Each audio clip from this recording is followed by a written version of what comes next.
మీ అమ్మని ఎన్నిసార్లు కొట్టినా? చాలాసార్లు కొట్టినా. నేను ఎప్పుడైనా కొట్టినానా? కొట్టేదాకా తెచ్చుకో. Watch our film Raju vs. Zambai with extended cut, streaming now only on ETV Win.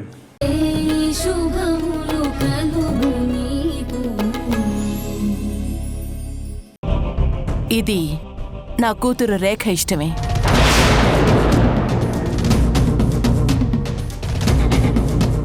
రేఖ నిన్ను ఇష్టపడుతుంది చరణ్. ఆ విషయం 2 రోజుల క్రితమే మాకు చెప్పింది. తన ఇష్టాన్ని కాదనలేదు మా అమ్మ. ఎందుకంటే మీరు కూడా ఇంచుమించుగా మా స్థాయికి సరిపోయేవాళ్లే కదా. జయసింహ గారు, మా రేఖకి అందం ఉంది, మీకున్న దానికంటే ఎక్కువ డబ్బే ఉంది, మీ అబ్బాయి మీద ఎంతో ప్రేమ ఉంది. మీ అబ్బాయికి మీరు పెళ్లి సంబంధం చూడడం మొదలు పెడితే మీకు మాకంటే గొప్ప సంబంధం దొరకదు. ఆ విషయం మీకు తెలుసు.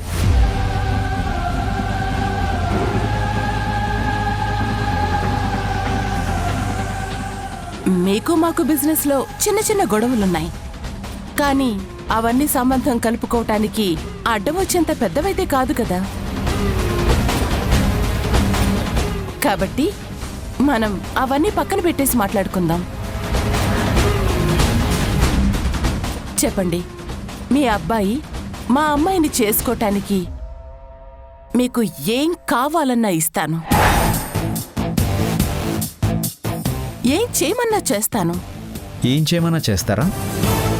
అడుగు చరణ్, నువ్వు ఈ దేశంలో ఏ సిటీలో అయినా సరే ఈ బిల్డింగ్ నాకు కావాలి అని అడుగు, రేపే అది నీ పేరు మీదకొచ్చేస్తుంది.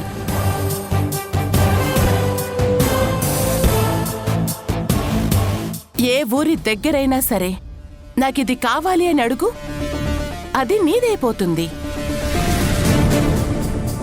బంగారం, వజ్రాలు, డబ్బు ఏదైనా సరే అడుగు, నీకు ఏం కావాలంటే అది చేసి పెడతాను.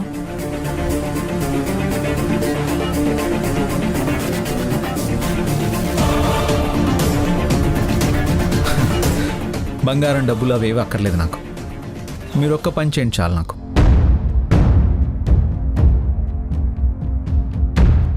ఏం చేయాలి? మీరందరూ వెంటనే ఇక్కడి నుంచి వెళ్ళిపోవాలి.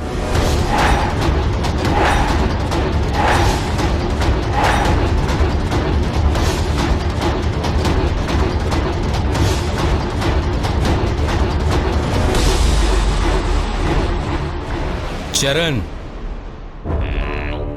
అంటే నీ ఉద్దేశం? నేను మీ చెల్లిని పెళ్లి చేసుకోనని చెప్తున్నాను. మీకు అర్థం కావట్లేదా?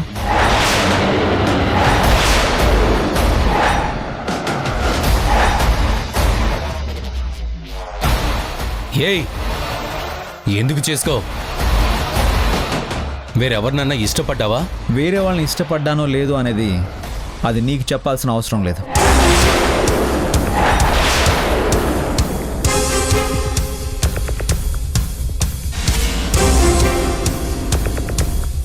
అది కాదు చరణ్, రేఖ నిన్ను చాలా ఇష్టపడుతుంది.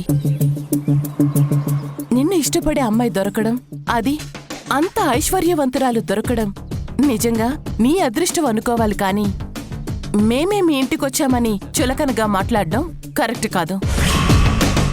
నా కూతురి ప్రేమని తక్కువ చేసి మాట్లాడడం మంచి పద్ధతి కాదు. మీ కూతురు ప్రేమ అంటే మీ అమ్మాయికి ప్రేమ పుట్టేస్తే వెంటనే వచ్చి మీ అమ్మాయి మెడలో తాళి కట్టేయాలా? ఎదుటి మనిషి మనసేంటో, అతని అభిప్రాయం ఏంటో అని తెలుసుకోవాల్సిన అవసరమే లేదా మీకు?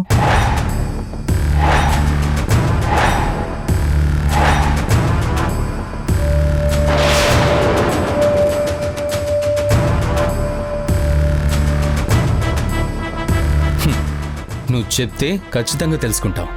ఏంటి మీరు తెలుసుకునేది? ఓ ఇంటికి సంబంధం కావాలనుకుని వచ్చినప్పుడు మీ ప్రపోజల్ చెప్పాలి.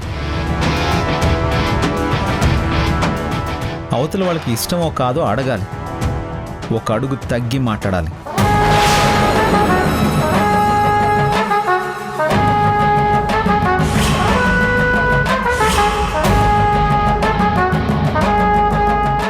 కానీ మీరు మీ అమ్మాయి ఇష్టపడిన మనిషిని ఓ వస్తువులా భావించి నన్ను కొనేయాలి అని ఒక షాప్కి వచ్చినట్టు మా ఇంటికి వచ్చారు.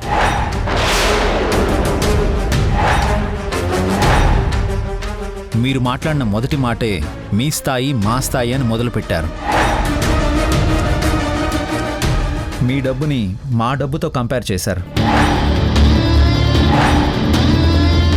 మీ అమ్మాయి రేటు నా రేటు దగ్గర క్లోజ్ చేశారు.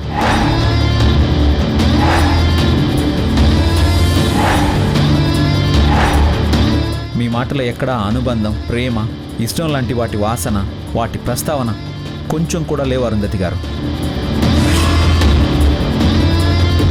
బాబు, అరుంధతి మాట ఎలా ఉన్నా రేఖ మాత్రం నిన్ను చాలా చాలా ఇష్టపడుతుంది. 24 గంటలు ఎప్పుడు నీ ఆలోచనల్లోనే. కానీ నేను మీ రేఖని ఇష్టపడట్లేదండి.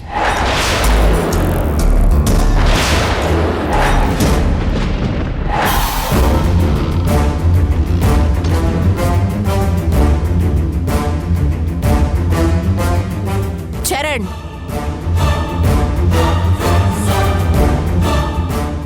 నేను మీ అమ్మాయిని కనీసం స్నేహితురాలుగా కూడా చూడను. ఆమె ఎప్పటికీ నాకు రోడ్డు మీద ఎదురుపడ్డ ఓ అపరిచితురాలు లాంటిది మాత్రమే.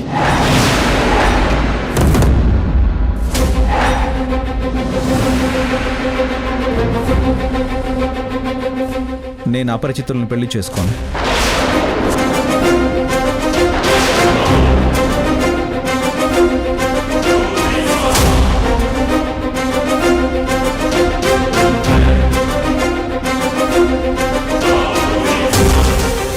నాకు బాగా తెలుసున్న అమ్మాయినే చేసుకుంటాను. నా మనసుకు నచ్చిన అమ్మాయినే చేసుకుంటాను.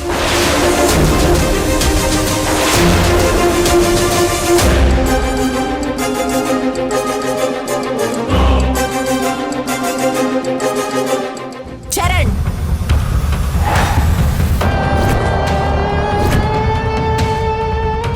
ఒక్క విషయం గుర్తుంచుకో.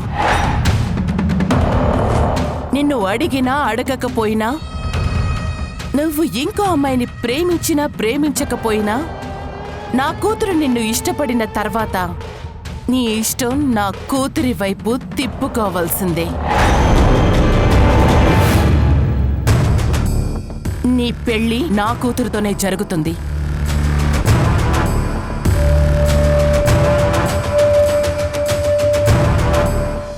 చూడండి అరుంధతి గారు,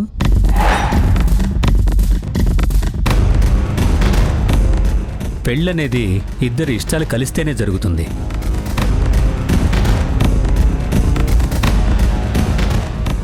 ఎందుకంటే పెళ్లి తర్వాత కాపురం అనేది ఒకటి ఉంటుంది కదా. ఒక్క మనిషి ఇష్టంతో చేసేది సంసారం అవదు.